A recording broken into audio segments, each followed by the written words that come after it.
할렐루야. 너무나 반갑습니다. 우리 목사님께서 너무 과찬해 주셨는데 이찬수 목사님이 쫓아내 주지 않으시는 바람에 한 교회 19년을 사역할 수 있는 은혜를 누렸습니다. 근데 그 은혜 누리면서 한 가지 너무나 큰 그 축복이 제가 섬겼던 아이들이 이제는 다 집사님이 돼 있더라고요. 이제 어느새 예, 그 어릴 적 중학교 아이들이 이제 아이 엄마가 돼 있고 애 아빠가 돼 있고, 한 친구는 이제 이사를 파주로 온 겁니다. 제가 사는 지역이 파주고 교회가 파주와 일산 인접 지역에 있는데, 그렇게 말썽을 많이 부렸던 그 친구가 저희 아파트 옆동으로 이사를 왔습니다. 그리고 저희 교회 등록을 하며 이야기를 나누는데, 정말 하나님께서 우리 삶도 마찬가지지만 저와 여러분들의 자녀들의 삶을 하나님이 반드시 붙들고 계시는 것을 우리는 믿을 줄로 믿습니다. 그러하기 때문에 지금 이런저런 어려움이 많이 있는 분도 계시겠지만, 그 어려움은 반드시 하나님께서 그 아이들을 쓰시는 아름다운 도구의 약이 될 줄로 믿습니다.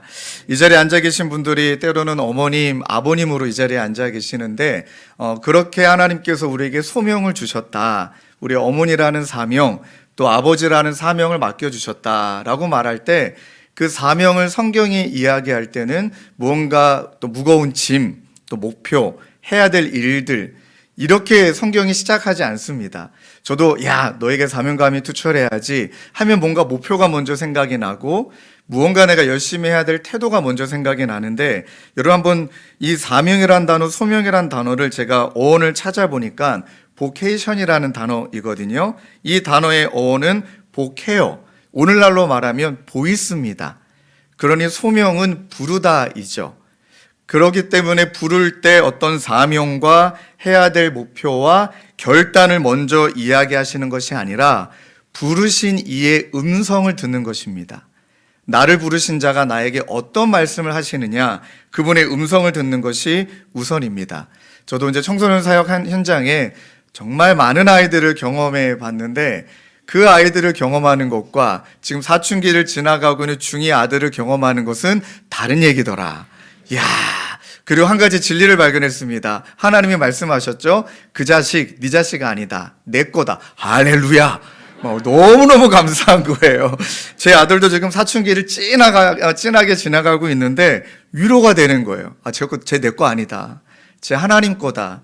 그러면서 맡겨주셨으니까 요즘 아내랑 저랑 늘 애쓰는 것이 옆집 아저씨 마냥, 옆집 아줌마 마냥 이 아들을 대해야겠다, 이런 생각을 하면서도 마음이 무너지죠.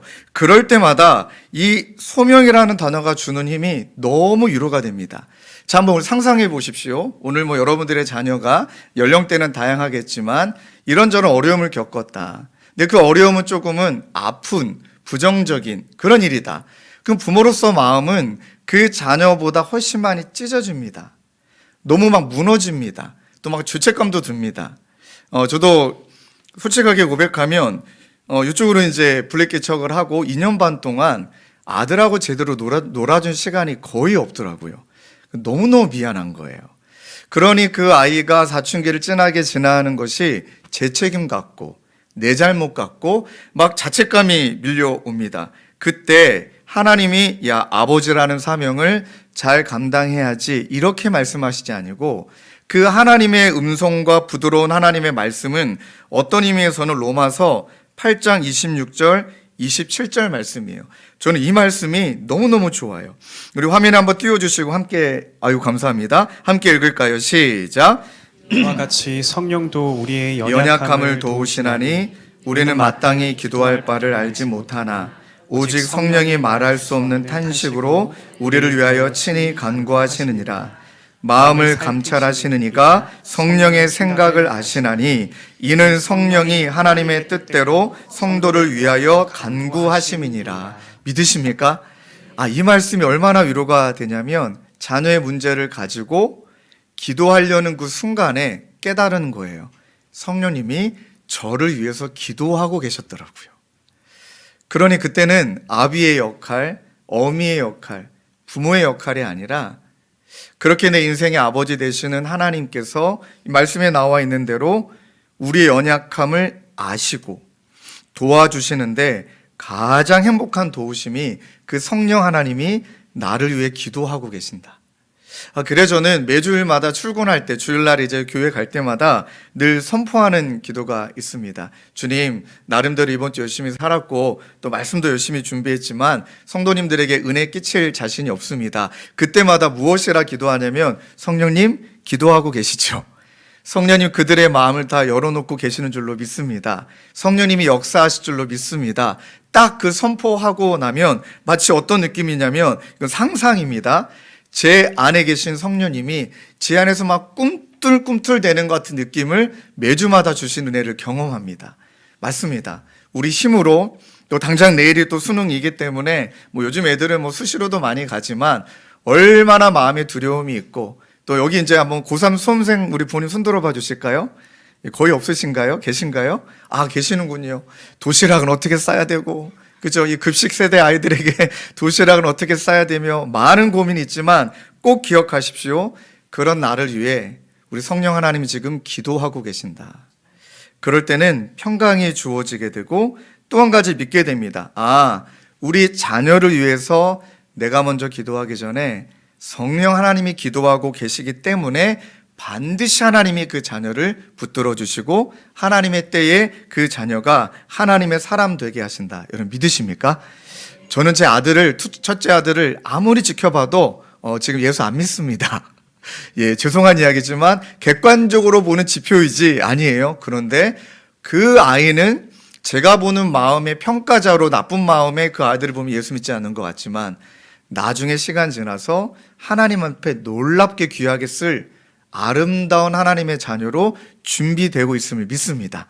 제가 이것을 왜 믿냐면요, 청소년 사역하다가 로마서 8장 28절을 너무 많이 경험하는 거예요. 우리가 알거니와 하나님을 사랑하는 자 곧 그 뜻대로 부르심을 입은 자들에게는 모든 것이 합력하여 선을 이룬다. 이 말씀의 그대로 하나님께서 우리 아들을, 우리 자녀들을 사랑하시고 그 뜻대로 부르셨다라면 하나님이 반드시 합력하여 선을 이룬다. 이것은 제가 한 교회에서 청소년 사역 17년 동안 지나가며 정말 깨닫는 진리가 있습니다. 때로는 중학교 때 하나님 만난 애들이 있습니다. 그럼 너무 부럽죠. 또 너무 예뻐요. 와, 대단하다. 그리고 이제 모든 부모님들도 그 아이들을 부러워합니다. 그렇지 않은 애들도 있습니다. 이제 중학교 때, 고등학교 때 제대로 예수 믿지 않고 방황하는 애들도 분명히 있거든요. 그런데 놀라운 사실은 다 때가 있더라. 이 이미지 한번 보실까요? 한번. 이야, 다 때가 있다. 저거는, 저 사진은 정말 명언입니다. 이건 이미지고 웃기려고 드리는 말씀이 아니라 정말 때가 있더라고요. 중학교 때 하나님을 경험하지 못했다라는 건 우리 판단이고, 그 아이를 붙드시는 이는 하나님의 때에 그 아이를 반드시 만나주신다. 제가 그런 아이들을 요즘 만나고 있는데, 중학교 때 지금도 기억합니다. 이 친구는 제 핸드폰 번호, 제 주민등록증 번호를 도용해서 제 이름으로 인터넷 도박을 했습니다. 그리고 저에게 300 얼마를 빚을 안긴 아주 착한 녀석이죠. 아주 예쁜 녀석입니다. 300 얼마를 빚을 졌던 친구입니다. 그리고 그 당시 이제 제 기억에 나요. 양가 부모님을 모시고 이제 제주도로 이제 여행을 한번 갔었는데 전화가 오는 거예요, 경찰서에서. 번호가 도용됐다. 빨리 이거 막지 않으면 피해가 커질 테니까. 제주도 여행이 완전히 망가진 거예요.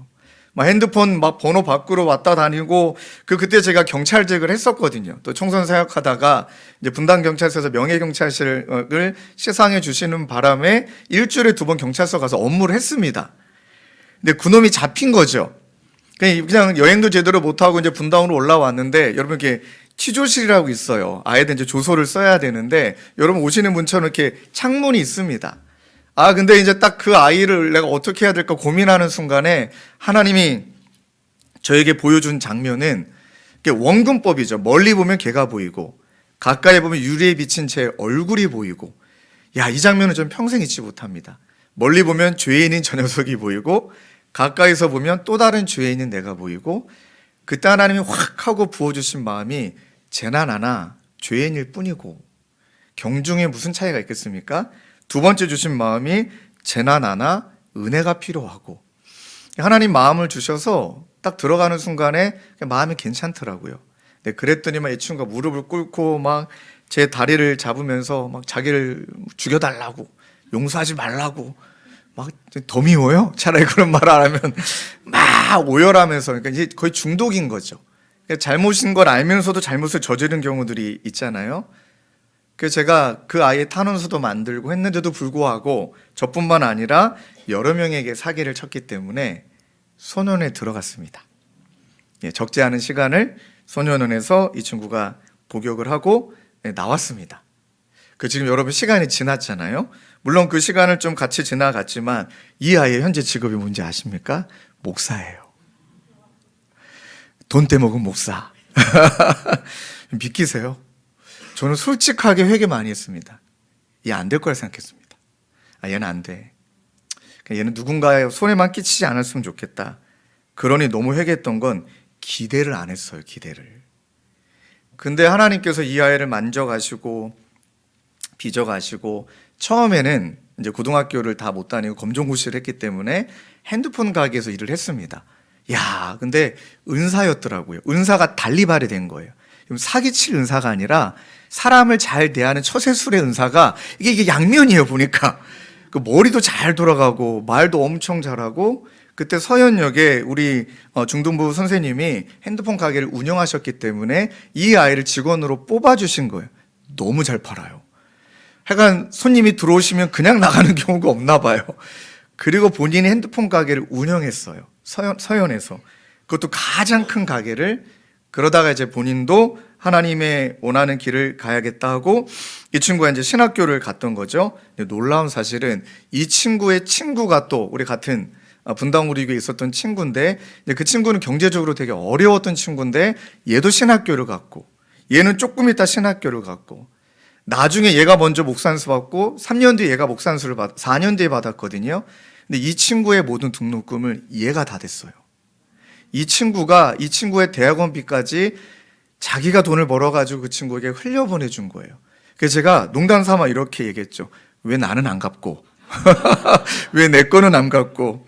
농담이었지만, 그렇게 하나님이 흘려보내게 하시고, 이제는 이제 목회자로 소년원 사역하고 있는 현장에서 열심히 쓰임받고 있거든요. 그러면서 깨닫게 하신 거예요. 정말 때가 있다면, 그건 하나님이 몫이고, 하나님에게 달려있는 것이고, 우리 몫이 있더라.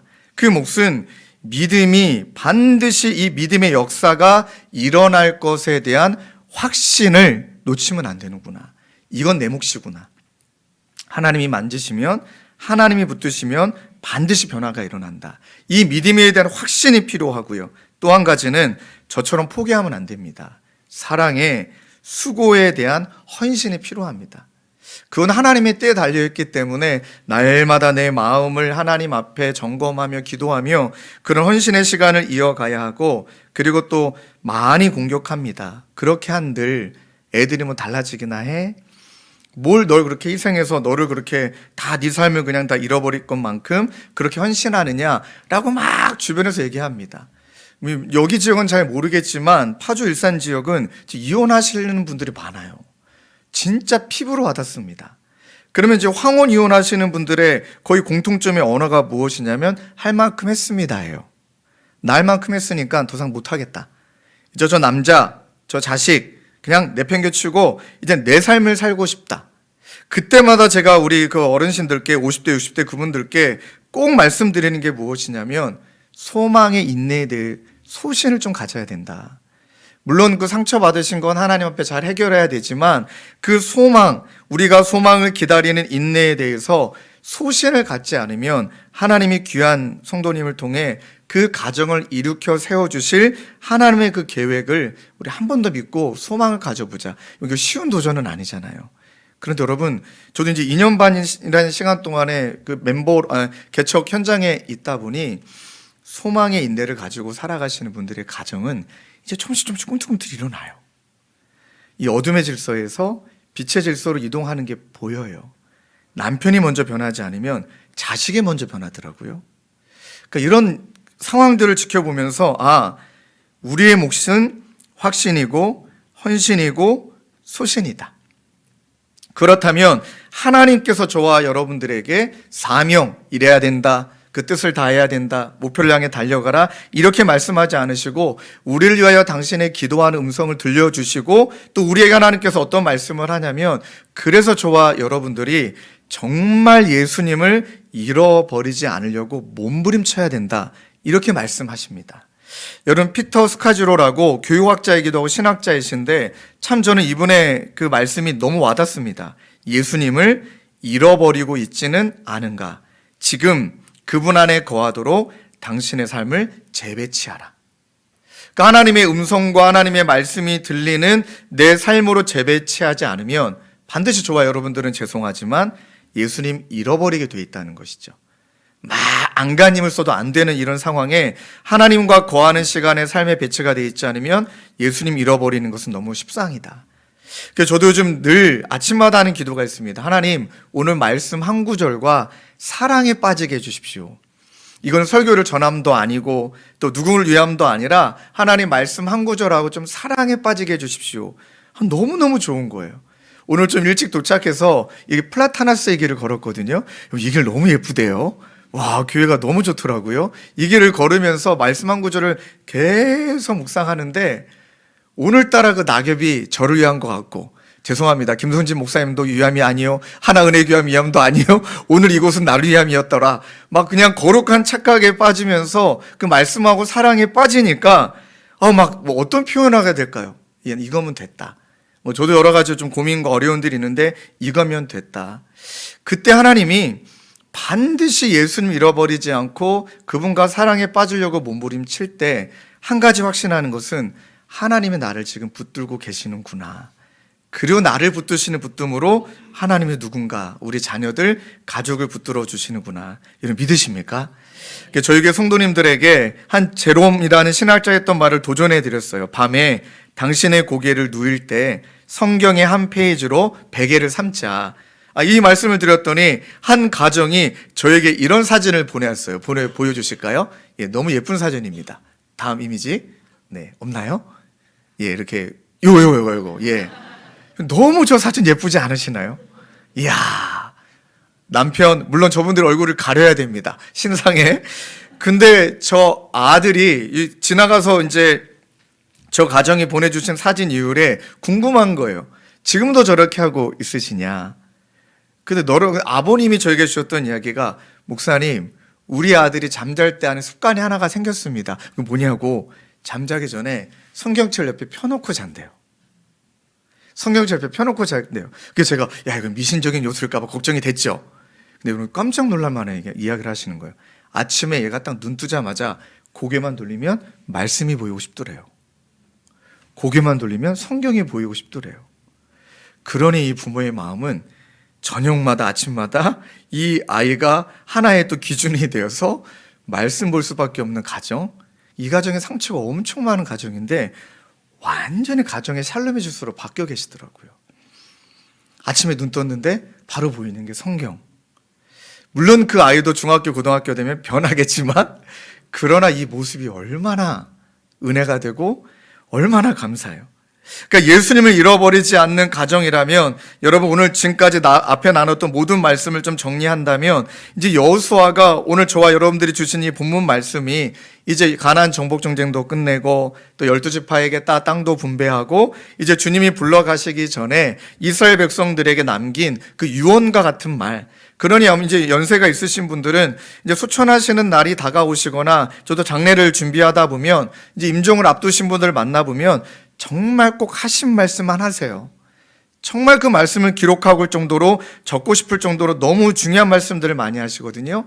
그때 이스라엘 백성들 앞에 여호수아가 했던 말이 있습니다. 15절이죠. 오직 나와 내 집은 여호와만을 섬기겠다. 이렇게 말씀하셔요. 그런데 이 말씀의 시작의 1절을 보니까 여호수아가 이스라엘 모든 지파를 세겜에 모으고 이스라엘 장로들과 그들의 수령들과 재판장들과 관리들을 부르매 그들이 하나님 앞에 나와 선지라. 여러분들 성경을 너무나 잘 아시겠지만 원래는 실로로 모여야 되는 건 아닐까요? 가나안 정복 전쟁을 치른 다음에 영적으로 군사적으로 어떤 전투 기지 같은, 마치 어떤 면에서 베이스먼트 같은 그 다음에 전초지지 같은 그런 실로로 모여야 되는데 실로로 모이지 않고 세겜으로 모였다 이렇게 말합니다. 이 세겜에 모여서 나와 내 집은 여호와만을 섬겼다라고 말하는데 그 질문해 봐야겠죠. 왜 세겜으로 모였을까? 보니까 여러분 세겜이라는 곳은 이스라엘 백성들이 하나님과 약속했던 장소이기도 했고 또 그 장소를 어겼던 장소이기도 했고 다시 그 자리로 돌아가 그 약속을 갱신했던 자리였더라고요. 어떤 의미냐면 그렇게 하나님의 말씀을 받았어요. 살다가 넘어졌습니다.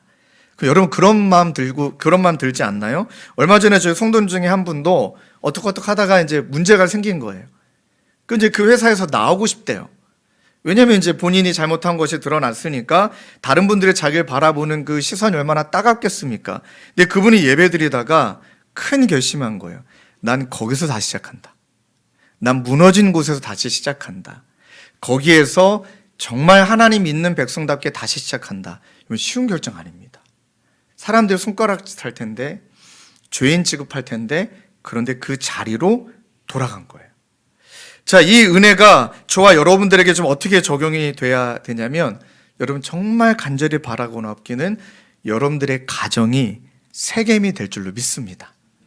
날마다 결심하지만 또 무너지는 곳, 또 날마다 결심하지만 또 무너지는 곳, 새로운 곳에서 다시 시작하는 것이 아니라 넘어진 그곳에서 갱신함으로 일어나는 것. 이 성도님 가정에는 제가 그 양해를 구하고 허락을 받았는데요. 37년 동안 아들을 위해 기도원에 해온 어머님이세요.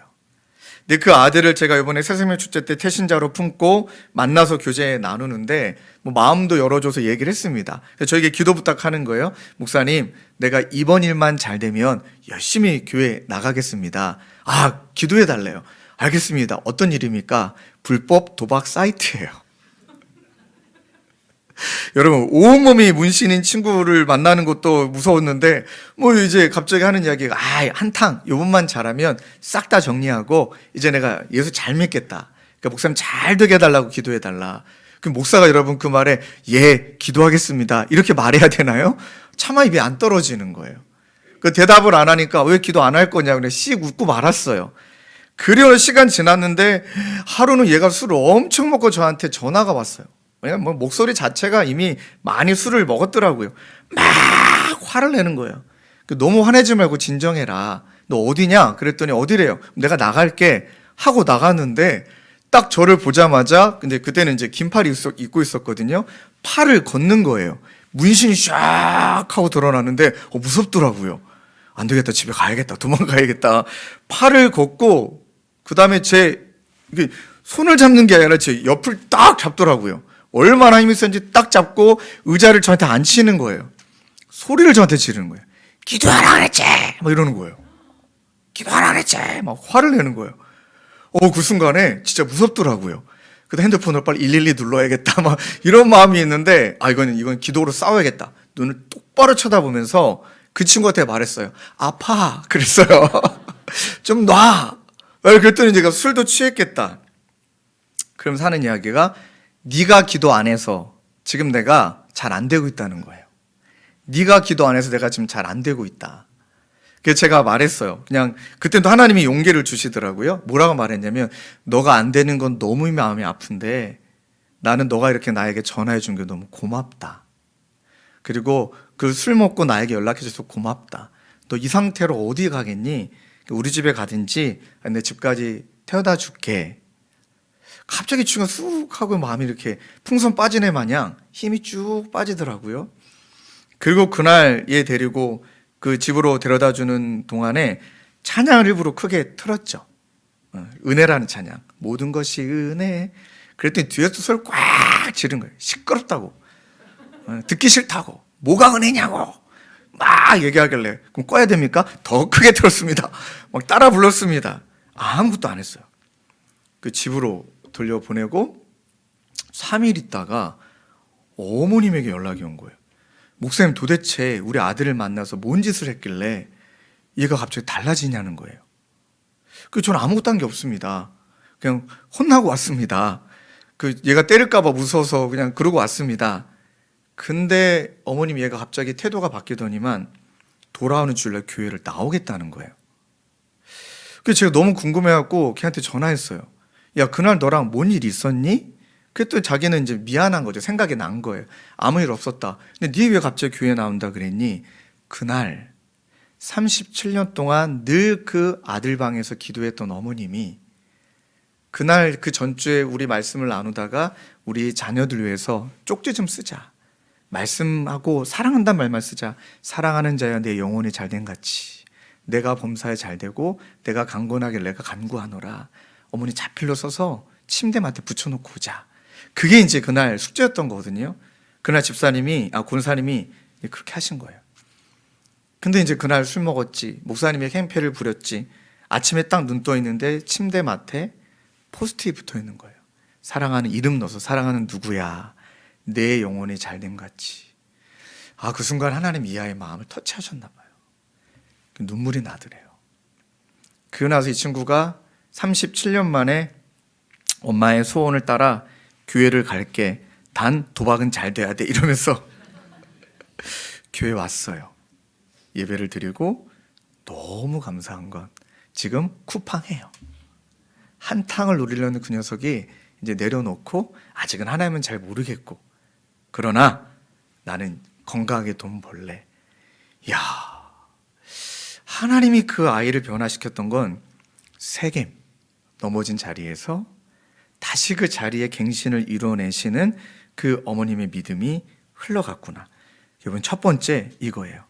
오직 나와 내 집은 여호와를 섬기겠다라는 이 말씀은 결단의 장소에서 무너졌지만 다시금 일어선 결단의 장소에서 새롭게 다짐을 하고 오직 말씀만을 선포하는 것. 내 경험 이야기, 어떤 이야기가 아니라 오직 하나님의 살아계신 말씀만을 선포하는 것. 이 말씀을 통하여 또 참 여러분들과 나누고 싶은 에피소드가 많지만 시간상 두 번째로 말씀드리면 오직 나와 내 집은 여호와만을 섬기겠다.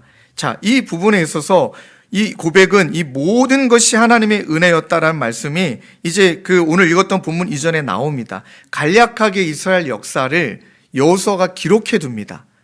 간략하게 이스라엘 전체 역사를 여호수아가 기록하면서 이 이유가 무엇일까? 정리하면 이건 거예요. 이스라엘의 시작도 은혜였다는 거예요. 그 다음에 하나님께서 이스라엘과 함께 하셨던 과정의 역사도 은혜였다는 거예요. 여러분 아시겠지만 이스라엘 역사가 아브라함으로 시작이 됐잖아요. 아브라함은 우상을 섬기는 자였지 않습니다.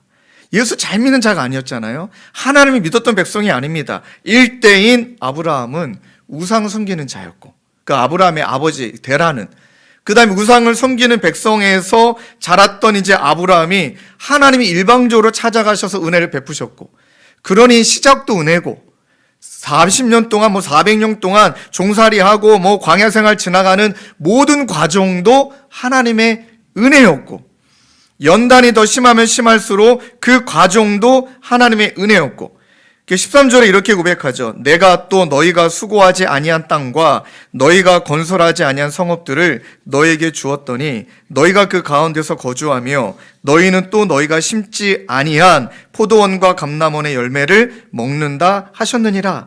그러니까 내가 한 게 아무것도 없다는 거예요. 모든 것이 지나가는 모든 시점이 하나님의 은혜였다.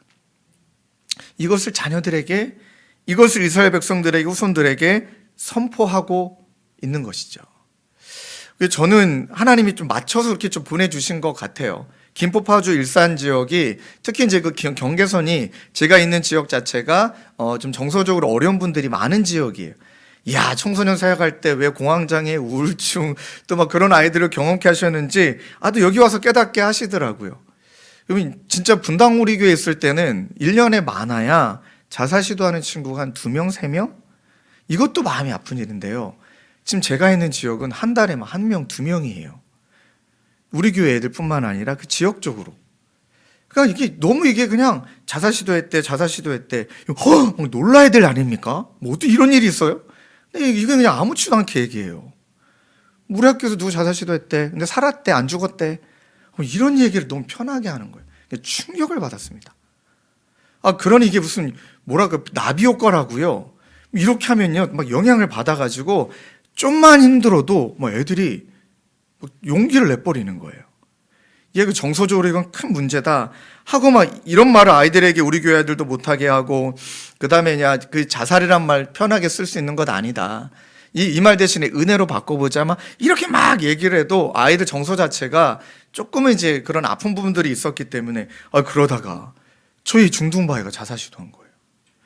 우리 주님의 교회 그 아이가, 물론 이 아이의 가정도 너무 힘든 시간이었지만, 그런데 정말 공부 열심히 했던 딸이에요. 너무너무 열심히 살았던 애예요. 그러다가 이제 성적이 너무 안 나온 거죠. 야, 그럼 성적이 안 나면 한번 승질을 부리든가 이불킥 하든가 뭐. 그런데 문제는 아버지가 심장을 이식받으신 분이라 어머니가 아버지 돌봐야지 동생도 돌봐야지, 이 아이는 혼자, 가족은 있지만 혼자 알아서 해야 되는 아이였는데, 이제 이 성적 갖고 고등학교를 가자니 얘가 마음이 힘들었나 봐요. 그리고 얘도 공황장애 우울증이 있었는데 약을 다 털어먹고 그래서 유서를 쓴 거예요. 모두가 내 잘못이다. 제 사진을 제가 어머님이 찍은 걸 보내주셨거든요. 보여드리면 좋겠습니다. 그건 없나요? 제가 안 넣나요? 네, 띄워주시죠. 요거예요. 유서 하나가 전부 미안합니다. 지가 뭐가 미안해요? 우리가 미안하죠. 그래서 앞봉지는 일부만 찍은 건데, 누가 찍은? 엄마가 찍은 거예요. 왜냐면 마지막 이 아이의 모습일 수 있겠다 싶어갖고, 그냥 어머님은 이제 늘 얘가 어떻게 될지 모르는 마음을 가지셨나 봐요.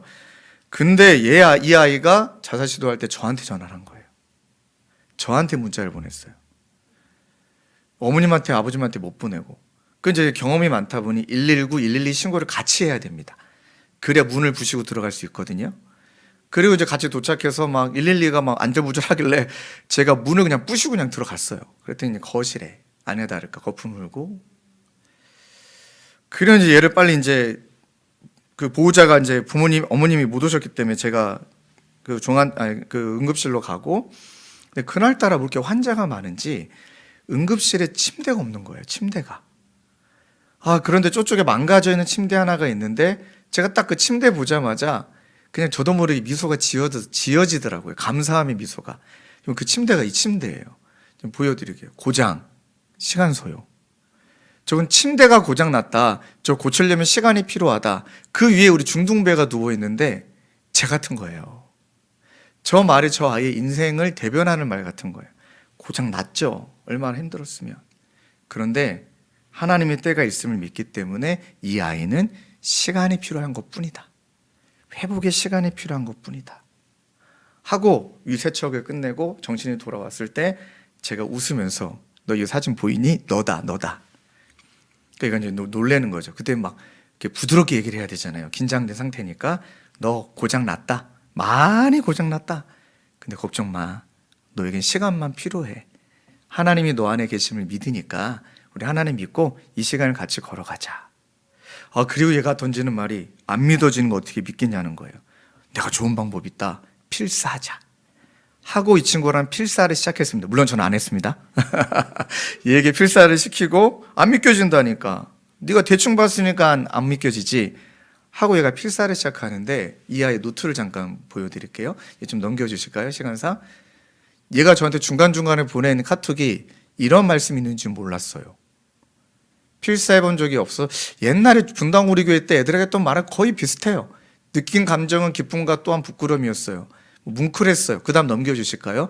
정말 이게 중학교 아이가 했던 말이에요. 내가 너무 말씀을 가볍게 여겼구나. 뭔가 마음에 와닿았어요. 그 다음 제가 제일 좋아하는 구절, 다음 구절로 넘어갈 수 없었어요. 말씀이 이제 와닿기 시작한 거예요. 그 상태가 심각해서 얘는 이제 병원에 입원을 시키는데, 이 친구가 저에게 필사 노트를 많이 사달래요. 안 된다. 거기 쉬러 가는 거니까 갔다 와서 다시 시작하자. 그랬더니 저한테 사탄아 물러가라 막 이러면서 막 이제 제가 아이들에게 막 이렇게 막 시켰거든요. 그랬더니 저한테 막 사탄아 물러가라, 왜 꼬시냐? 알았다 하고 몇 권을 사주니 20권이나 사달래요. 너무 과하지 않겠니? 하는 사줬습니다.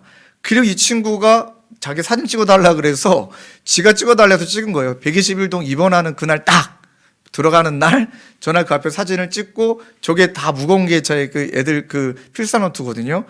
그 다음 난리가 났어요. 얘가 들어가서 이게 이 아이만의 필사노트가 아니라 입원실 입원해 보니, 정신과 병원에 입원해 보니 언니들이 너무 많이 아파. 한 방이 6명이 쓴대요.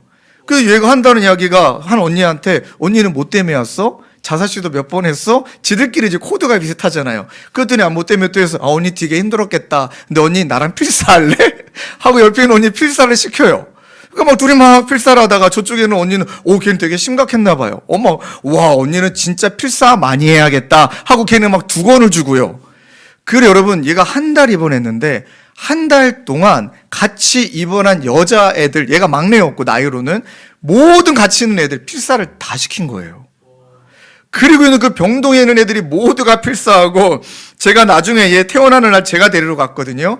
간호사 선생님하고 의사 선생님에게 얼마나 큰 칭찬을 들었냐면, 목사님, 제가 목사라는 걸 알고 있었기 때문에 얘 참 대단한 애라고. 뭐가 대단합니까? 그랬더니, 아이고 간호사 선생님, 우리 때문에 얼마나 힘드세요. 필사하세요. 그 의사 선생님, 저희들 때문에 얼마나 괴로우십니까? 필사하세요. 하고요, 필사 노트를 의사랑 간호사한테까지 선물을 하네요. 그리고 그때 6명 중에 4명의 아이가 지금 주님의 교회를 나와요. 그 찬양팀을 같이 하고 있어요. 여러분, 제가 이거를 말씀을 드리면서 소름이 끼치는 건 뭐냐면, 얘가 한다는 이야기가 안 보였다는 거예요. 은혜가. 아니면 왜 안 보일 수밖에 없는 거죠. 말씀을 가까이 하지 않으니. 근데 말씀을 가까이 하고 입체적인 말씀이 다가오니까 얘가 제일 좋아하는 찬양도 은혜고, 당연한 거 아무것도 아니구나. 우리 아빠가 살아있네? 진작 소천하실 때 아빠가 심장이 뛰고 있네? 누군가의 심장을 이식받아 살고 있네? 그 얘가 가사를 써요. 찬양 가사를 많이 쓰고 있거든요. 그리고 지금 이 친구가 아직은 고등학교 1학년 어린 나이인데 얘가 썼던 곡들이 이렇게 몇 개 시로도 만들어지기도 하고, 그리고 얘는 지금 SM이라고 들어보셨습니까? SM 회사의 작사자로 지금 그 인턴으로 지금 일을 하고 있어요. 이야, 얘가 이럴 줄 몰랐죠. 첫 월급을 받고 이 친구가 교회에다가 헌금을 하면서 우리 중고등부 후배들, 선배들 치킨 사주고 싶다고. 야, 진짜 몰랐구나. 우리가 너무 세상의 기준으로만 살았구나. 이런 역사가 진짜 일어나는구나. 이런 역사는 당연히 일어나야만 하는 거구나. 근데 그걸 믿었던 순간에, 그 말씀을 가까이 하는 순간에 그때는 진짜 깨닫는 거예요. 저와 여러분들은 아시겠지만 다 은혜야. 다 은혜였어. 이것을 고백하게 되더라고요. 그것이 여호수아가 이스라엘 백성들에게 남겨주고 싶어한. 그리고 이제는 어떤 삶이냐? 이제는 2가지 고백 위에 삶이 시작이 되는 거죠. 은혜의 토대 위에 경외와 온전함과 진실함으로 하나님을 선택한다. 여러분, 우리 14절과 15절 말씀을 한 번만 더 읽을까요? 그러므로 시작. 그러므로 이제는 여호와를 경외하며 온전함과 진실함으로 그를 섬기라. 너희의 조상들이 강 저쪽과 애굽에서 섬기던 신들을 치워버리고 여호와만 섬기라. 만일 여호와를 섬기는 것이 너에게 좋지 않거든 너희 조상들이 강 저쪽에서 섬기던 신들이든지 또는 너희가 거주하던 땅에 있는 아모리 족속의 신들이든지 너희가 섬길 자를 오늘 택하라. 오직 나와 내 집은 여호와만을 섬기겠노라 하니. 여러분, 이 말씀이 어떻게 느껴지십니까? 저는 이 말씀이 여호수아가 이스라엘 백성들에게 야, 똑바로 살아, 이제는 선택해, 막 강요하는 말투가 아닌 것 같아요. 저는 이 말씀의 전제가 어떻게 느껴지냐면, 이렇게 말씀할 수 있었던 것은 여호수아가 수없이 많은 은혜를 경험했거든요. 넘어져도 봤잖아요.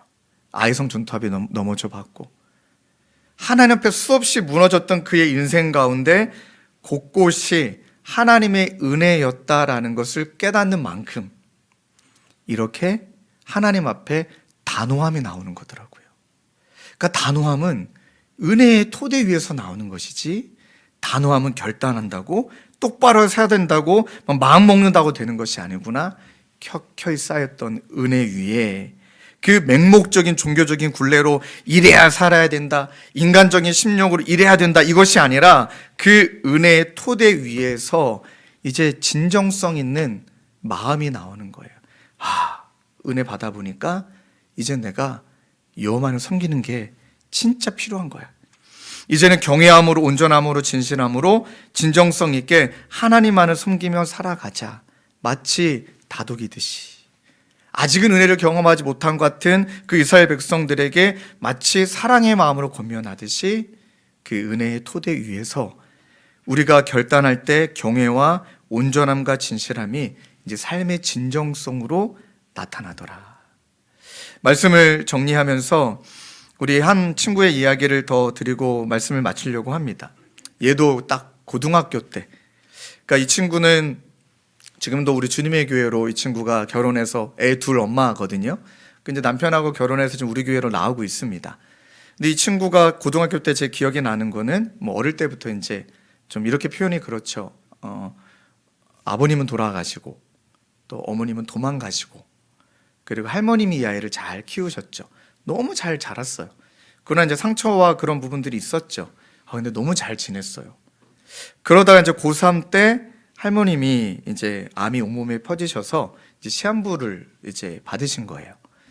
그런데 여러분 이 아이가 할머니 많이 아프셔서 이제 요양원으로 들어가고 이제 이 친구도 고3이었지만 혼자 집에서 지내고 이제 또 우리 선생님들이 많이 그 아이를 챙겨주셨는데 할머님 보러 가는 게 무서운 거예요. 무서운 거예요. 이제 그 할머님이 이제 곧 제 곁에 없다라는 그 공허함이 또 무서움이 이 아이에게 그 슬픔이 있을 것 같아서 근데 정말 이제 연락을 드려보니까 얼마 남지는 않으셨어요. 누구야? 이름도 오픈하는 거 허락해줬습니다. 다솜아, 그래서 가자. 목사님이랑 같이 가자. 하고 이제 할머님을 뵀어요. 그리고 또 할머님이 얼마나 정신을 똑바로 차리시려고 막 애를 쓰는지 한 번도 안 우시는 거예요. 손녀가 왔잖아요. 한 번도 우시지도 않고 계속 웃으시면서 손녀 등을 계속 쓰다마 주시고 손도 잡아주시고 막 얼굴도 만지시고 말씀을 아무 말씀 안 하시는 거예요. 아무 말씀을. 근데 저는 그게 뭔지 느껴지니까 얘는 계속 울고 그러다가 할머님 같이 예배 드리려고 왔는데 어떤 찬양 좋아하세요? 또 어떤 말씀 좋아하세요? 하나님 또 우리 사랑하는 다솜이에게 또 해주고 싶은 이야기는 어떤 거세요? 이렇게 질문을 던졌습니다. 그때 할머님이 딱 다솜이에게 아주 단단하고 그리고 아주 따뜻한데 아주 굵직하게 딱 한 말씀 하셨습니다. 다솜아, 예수 단디 믿어야 한다. 딱 이 말씀이었어요. 다솜아, 예수 단디 붙들어야 한다. 딱 그 말씀하시고 아무 얘기를 안 하셨어요. 그리고 할머님 어떤 찬양 좋아하세요? 딱 이 찬양이에요. 이 찬양 아세요? 주님요 이 손을 꼭 잡고 가소서 약하고 그 찬양을 너무 부르고 싶으시다는 거예요. 같이 찬양하고 예배드리고 그때 이제 이 귀한 딸의 마음이 예수 단디 붙들어야 한다. 딱 그 한마디를 새겼나 봐요. 그 시간이 지나고 또 청년이 되고 장년이 되고 또 열심히 직업도 월급 스튜디스가 됐어요. 나중에. 그리고 또 기장하고 또 잘 만나게 돼서 결혼하고 또 이제 저희 교회로 이제 집이 이치고도 일산 쪽 근처에서 이제 저희 교회로 이제 이사를 와서 저를 만나러 올 때 멀리서 오는데 아이 둘 옆에 남편 그런 여성분이 다가오다가 갑자기 뛰어와서 저에게 안기는 거예요. 얼마나 당황스러워요. 여러분 생각을 해보세요. 예배 끝나고 성도님들이 막 집에 가시는데 한 여성분이 갑자기 젊은 여성분이 달려와갖고 저에게 와락 안길 때 얼마나 제가 당황스러워요. 저를 안을 수 있는 사람 우리 하나밖에 없잖아요. 물론 우리 연세에 있으신 우리 권사님들도 안아주시긴 해요. 너무 당황이 돼서 제가 이 친구를 밀었어요. 이제 좀 정신이 안 좋은 여성분인가 보다 하고 확 놀래가지고 이러시면 안 됩니다. 확 밀었어요. 그래서 얘도 당황한 거예요. 그랬더니 목사님 다솜이에요 하고 말을 듣는 순간 얼굴 보니까 걘 거예요. 우리 고등학교 때 제자인 그 친구인 거예요. 얼마나 미안하지. 야 미안하다 왜 안고 그러냐 이놈 새끼야 막 이렇게 세웠는데 야 너 벌써 이렇게 컸니? 제 머릿속에는 제가 아직은 이제 20대 같이 보이니까 애엄마가 됐니? 그래 막 얘기를 나누는데 할머님 했던 이야기를 여전히 얘는 붙들고 있는 거예요. 목사님 진짜 예수님 단단히 붙들고 살다가 좋은 남편도 만나고 신앙생활 잘하고 이제 이쪽으로 이사 와서 정착하게 됐습니다.